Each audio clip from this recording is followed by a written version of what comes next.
buat dengan tepung tu daripada beras. Blend lah. Kata blend. Sedang original gula merah. Bacungan kepala ubi kayu. Jangan terlalu cair, jangan terlalu pekat. Proses untuk naikkan kepala. Atau bahagian atas lah. Dalam pandan. Tu pun dalam pandan. Ni ubi gula putih. Dia berapa jenis kalau kepala? Kepala putih ni 4 jenis. 4 jenis. Ni gula merah, ubi gula merah.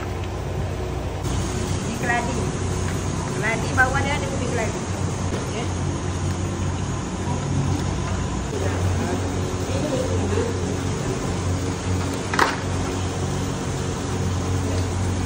Kepala dia ni kena masak dulu, bagi sedikit pekat.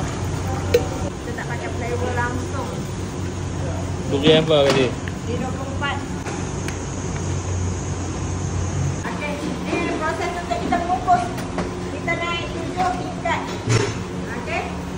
Boleh masak 7 tingkat dengan nanti kita buka. Tengok masak semua, kita proses chop. Okey, tekan.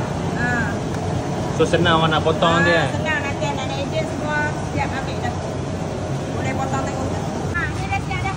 Okey.